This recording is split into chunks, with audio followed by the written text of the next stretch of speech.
Direct indirect speech part number 17 આજે આપણે direct indirect માં ભાગ 17 આવી ગયા છે અને અત્યાર સુધી આપણે જે શીખ્યા છે એ ખૂબ જ મહત્વનું છે અને હજુ જે શીખવાના છે એ પણ ઘણું મહત્વનું છે કારણ કે ડાયરેક્ટ ઇનડાયરેક્ટ સ્પીચ એ ઇંગ્લિશ લેંગ્વેજ ની અંદર ખૂબ જ ઉપયોગી છે અને સારા માર્ક્સ મેળવવા માટે સારું અંગ્રેજી બોલવા માટે પણ ખૂબ જ ઉપયોગી છે અત્યારે આપણે ટાઈપ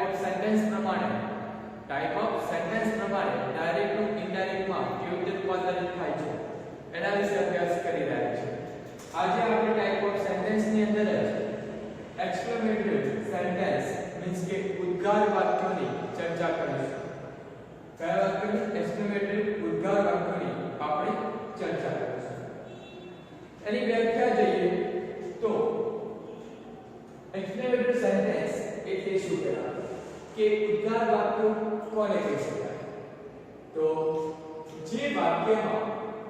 જે વાક્યમાં હૃદયની તીવ્ર લાગણી જે વાક્યની અંદર હૃદયની તીવ્ર લાગણીઓ જેવી કે આનંદ દુઃખ પ્રશંસા આશ્ચર્ય ગુસ્સો ડર વગેરે વ્યક્ત થતું હોય તેને ઉદ્ગાર વાક્ય કહે છે ઉદ્ગાર વાક્યને અંગ્રેજીમાં એક્સક્લેમેટરી સેન્ટેન્સ કહેવામાં આવે છે એક વાત ફરીથી જોઈ લો કે જે વાક્યની અંદર હૃદયની તીવ્ર લાગણીઓ જેવી કે આનંદ દુઃખ પ્રશંસા આશ્ચર્ય ગુસ્સો ડર વગેરે વ્યક્ત થાય છે તેને ઉદ્ગાર વાક્ય કહે છે કે ઉદ્ગાર વાક્યની અંદર આપણી અંદર જે ભાવ પ્રમાણે આપણે સેન્ટેન્સ બોલતા હોઈએ છીએ કોઈ આનંદનો ભાવ હોય તો એ પણ આપણા ફેસ ઉપર દેખી આપે છે વાક્યના ઉચ્ચાર પ્રમાણે પણ ખબર પડી જાય છે કે આનંદનો ભાવ છે દુઃખનો ભાવ છે કોઈ પ્રશંસા કરી છે કોઈ વસ્તુ જોઈને આશ્ચર્યચકિત થઈ ગયા છે કે ગુસ્સો છે કે ડર છે આ બધું જ એ વાક્યની અંદર રજૂ થતું હોય તેવા વાક્યોને આપણે ઉદ્ગાર વાક્ય કહે છે ઉદ્ગાર વાક્યની અંદર ઉદ્ગાર ચિહ્નનો પણ ઉપયોગ થાય છે કે ઉદ્ગાર વાક્યની અંદર ઉદ્ગાર ચિહ્ન કે વાક્યની અંદર ઉદ્ગાર ચિહ્ન તો હશે જ વાક્યમાં ઉદ્ગાર ચિહ્ન પણ આપેલું હશે તો આપણને ધ્યાન રાખવાનું છે કે ઉદ્ગાર વાક્ય ઓળખવું હોય તો પાછળ ઉદ્ગાર ચિહ્ન તો હશે જ તો ચાલો આપણે હવે અંગ્રેજીની અંદર કે આપણે ઇંગ્લિશમાં ઉદ્ગાર વાક્યો કેટલી રીતે રજૂ થાય છે એ જોઈએ તો અંગ્રેજીમાં ઉદ્ગાર વાક્યો બે રીતે રજૂ કરી શકાય છે કેટલી રીતે બે રીતે રજૂ કરવામાં આવે છે કયા પ્રકાર તો એક વોટ અને હાઉ દ્વારા કયા પ્રકાર એક વોટ અને હાઉ દ્વારા કે એક વોટ અને હાઉ દ્વારા આપણે આ બે શબ્દો દ્વારા ઉદ્ગાર વાક્ય રજૂ કરી શકીએ છીએ નંબર 1 સારા દ્વારા વોટ અને હાઉ દ્વારા આપણે ઉદ્ગાર વાક્ય રજૂ કરી શકીએ છીએ એક્ઝામ્પલ તરીકે જોઈએ તો what a beautiful flower the rose is what a beautiful flower the rose is ગુલાબ કેટલું સુંદર ફૂલ છે ગુલાબ કેટલું સુંદર ફૂલ છે અહીંયા ગુલાબની શું કરી છે પ્રશંસા કરી છે what a beautiful flower the rose is ગુલાબ કેટલું સુંદર ફૂલ છે તો અહીંયા કોની વાત કરેલી છે ગુલાબની વાત કરેલી છે અને એ ગુલાબની ત્યાં શું કરવામાં આવે છે પ્રશંસા કરવામાં આવે છે પાછળ ઉદ્ગાર ચિહ્ન પણ તમને જોવા મળશે વાક્યની શરૂઆત સરળ થઈ વોટ એ જ પ્રમાણે હાઉ થી પણ ઉદ્ગાર વાક્ય બને છે how great Gandhiji was Gandhiji કેટલા મહાન હતા ગાંધીજી કેટલા મહાન હતા અહીંયા પણ ગાંધીજીની શું કરવામાં આવેલી છે પ્રશંસા કરવામાં આવેલી છે કે ગાંધીજી કેટલા મહાન હતા તો આ વાક્યની અંદર પણ હાઉ દ્વારા ગાંધીજી વિશેની પ્રશંસા કરવામાં આવેલી છે તો આ રીતે હાઉ અને વોટ થી ઉદ્ગાર વાક્ય બની શકે છે ત્યાર પછી આપણે જોઈએ કે બીજો પ્રકાર કયો છે ઉદ્ગાર વાક્ય તો ઉદ્ગારવાચક શબ્દો દ્વારા કોના દ્વારા ઉદ્ગાર સૂચક શબ્દો દ્વારા આપણે ઉદ્ગાર વાક્ય બનાવી શકીએ છીએ અથવા તેને ઓળખી શકીએ છીએ. તો ઉદ્ગારવાચક શબ્દોનો ઉપયોગ ક્યાં થશે, કેવી રીતે થાય છે અને એ ઉદ્ગારવાચક શબ્દો એ કેવો ભાવ પ્રગટ કરે છે, અથવા કેવી લાગણી એની અંદર રહેલી હોય છે એ જોઈએ. તો નંબર 1 ઉદ્ગારવાચક શબ્દોની અંદર પહેલું છે અલાસ, જેનો ગુજરાતી અર્થ થાય છે અરે રે. તો એ શાનો ભાવ દર્શાવે છે, દુઃખનો, કે અરે રે મોહન પડી ગયો. તો એની અંદર શું છે, દુઃખનો ભાવ, અલાસ. એ જ પ્રમાણે હુર્રે અથવા તો ઈપ્પી, આપણે કહે છે ઈપ્પી, વી વોન ધ મેચ. તો એ પણ શું છે, એક આનંદનો ભાવ રહેલો છે. આ બે શબ્દોની અંદર પણ શું છે, આનંદનો ભાવ રહેલો છે કે જ્યારે આપણે કંઈક સિદ્ધિ પ્રાપ્ત કરીએ કે ઈપ્પી, વી વોન ધ મેચ, કે વાહ આપણે કંઈક જીતી ગયા છીએ, તો એ પણ શું ભાવ છે, આનંદનો ભાવ છે. તો આ શબ્દ પણ શું દર્શાવે છે, આનંદનો ભાવ દર્શાવે છે. ત્યાર પછી વાવ, વાહ તમે તો જબરા. તો એ પણ શું છે, આનંદનો ભાવ દર્શાવે છે. કોઈના વખાણ કરવા હોય તો વી, અથવા પણ મોટે ભાગે ભાવ એ શાના માટે, આનંદનો ભાવ વ્યક્ત કરવા માટે વપરાય છે. ત્યાર પછી છે પ્રયોગ, મીન્સ કે શાબાશ. કોઈ વ્યક્તિને કોઈ સારું કાર્ય કર્યું હોય ત્યારે આપણે એને શાબાશી આપવી હોય, એટલે કે મીન્સ કે પ્રશંસા કરવી હોય ત્યારે આ શબ્દ વપરાય છે, જેનો ગુજરાતી શબ્દ થાય છે શાબાશ. પણ એની અંદર કઈ લાગણી રહેલી હોય છે, તો પ્રશંસાની લાગણી એની અંદર રહેલી હોય છે. આ વાક્ય, આ શબ્દોની અંદર કઈ લાગણી રહેલી હોય છે, પ્રશંસાની લાગણી હોય છે. ત્યાર પછી છે અથવા તો ઓ, અરે. શાનો ભાવ દર્શાવે છે, આશ્ચર્ય. કોઈ નવાઈ પામી હોય તેવા, નવાઈ પામી તેવું હોય કઈ વસ્તુ, તો એ દર્શાવવા માટે આ ઉદ્ગારવાચક શબ્દ વપરાય છે. ત્યાર પછી ઓ અથવા તો ઓ, આશાનો ઓ, તો શાના માટે, ખુશીનો ભાવ વ્યક્ત કરે છે. પછી ઓ ગોડ, અરે ભગવાન. શાનો ભાવ દર્શાવે છે, દુઃખનો, કે ઓ ગોડ ઇટ્સ વેરી બેડ, કે ઓ ભગવાન આ તો ઘણું દુઃખદ છે. ત્યારે દુઃખની ભાવ દર્શાવવા હોય ત્યારે ઓ ગોડ જેવો ઉદ્ગારવાચક શબ્દનો ઉપયોગ થાય છે.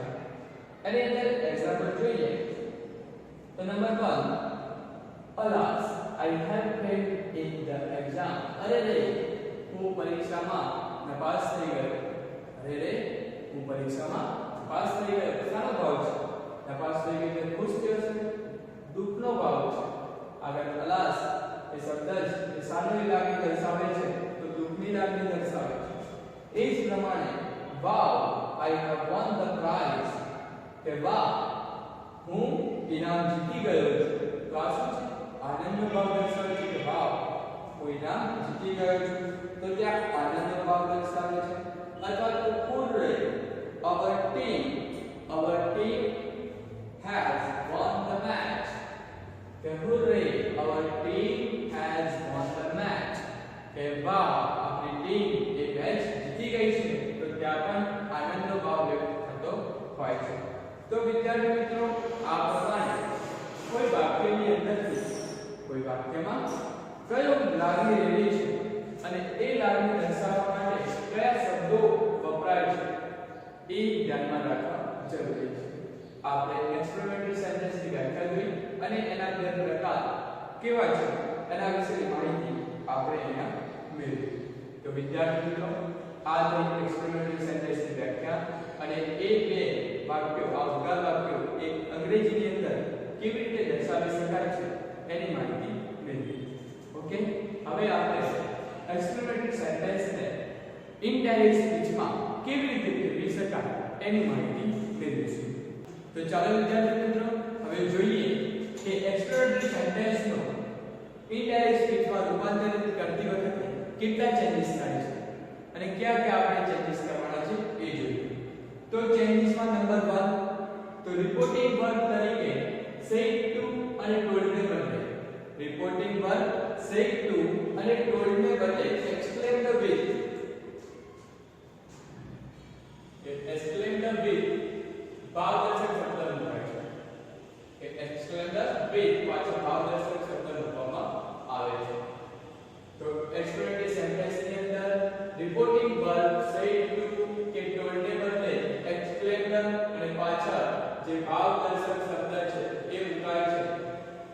એક્ઝામ્પલ તરીકે જોઈએ તો વાક્યની અંદર આનંદનો ભાવ લેલો હોય તો એક્સક્લેમર વિથ જોય મૂકીશું. જો આનંદનો ભાવ હશે તો એક્સક્લેમર વિથ જોય. દુઃખનો ભાવ હશે તો એક્સક્લેમર વિથ સોરો. વાક્યની અંદર દુઃખનો ભાવ હોય તો એક્સક્લેમર વિથ સોરો. પ્રશંસા હોય તો એક્સક્લેમર વિથ પ્રેઝ. પ્રશંસા કરેલી હોય ત્યારે એક્સક્લેમર વિથ પ્રેઝ.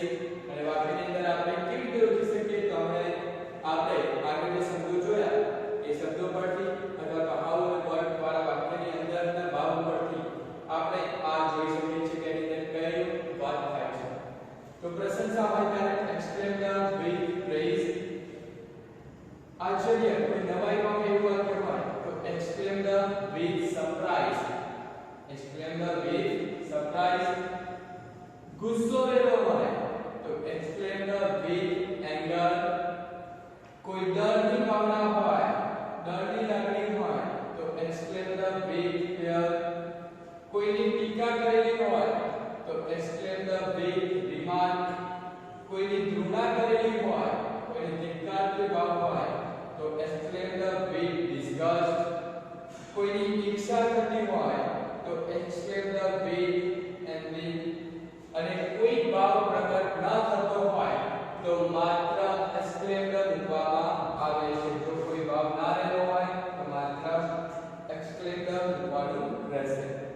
તો અહીંયા ખ્યાલ આવી ગયો કે રિપોર્ટિંગ વર્ડ તરીકે વાક્યની અંદર જે ઉદ્ગાર વાક્ય હશે એ વાક્યમાં જે ભાવ રહેલો હોય એ પ્રમાણે તમારે રિપોર્ટિંગ વર્ડ એક્સક્લેમર વિથ આ આને આખો રિપોર્ટિંગ વર્ડ લખાશે. એક્સક્લેમર વિથ જોય હોય, આનંદનો ભાવ હોય તો જોય, દુઃખનો ભાવ હોય તો સોરો, પ્રશંસા જોઈએ તો પ્રેઝ, એક્સક્લેમર વિથ પ્રેઝ. કોઈ નવાઈ પામેલું વાક્ય હોય તો એક્સક્લેમર વિથ સરપ્રાઈઝ. ગુસ્સાનો ભાવ હોય તો એક્સક્લેમર વિથ એંગર. કોઈ ડરની ભાવના હોય તો એક્સક્લેમર વિથ ફિયર. કોઈની ટીકા કરતા હોય તો એક્સક્લેમર વિથ રિમાર્ક. કોઈની ધૃણા કરતા હોય તો એક્સક્લેમર વિથ ડિસગસ્ટ. અને કોઈની ઈર્ષા કરતા હોય તો એક્સક્લેમર વિથ એન્વી. અને કોઈ ભાવ ના રહેલો હોય તો માત્ર એક્સક્લેમર મૂકવાનું છે. માત્ર એક્સક્લેમર મૂકીશું. તો ક્લિયર. રિપોર્ટિંગ વર્ડ આ ધ્યાનમાં રાખવાના છે, યાદ કરવાના છે. આ રિપોર્ટિંગ વર્ડ તમારે યાદ રાખવાના છે કે વાક્યની અંદર જે ભાવ રહેલો હોય, જે લાગણી રહેલી હોય તો કયો રિપોર્ટિંગ વર્ડ આવે એ તમારે ધ્યાનમાં રાખવાનું છે. તો આ તો કોમન છે, આપણે તો લખવાનું છે એક્સક્લેમરની પાછળ જે ભાવ રહેલો હોય એ પ્રમાણે તમારે યાદ રાખવાનું રહેશે. ચલો સેકન્ડ નંબરનો ચેન્જીસ જોઈએ કે બીજા નંબરમાં શું ચેન્જ થાય છે.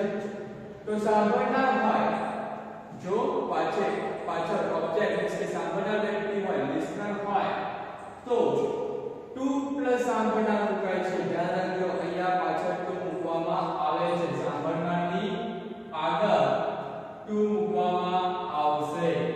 જે સાંભળનાર વ્યક્તિ છે એની આગળ ટુ મૂકવામાં આવે છે. આગળ આપણે જે જોયા એની અંદર સાંભળનાર વ્યક્તિ આગળ ટુ નહોતું આવતું. અહીંયા સાંભળનાર વ્યક્તિ હોય તો આગળ ટુ મૂકવામાં આવે છે.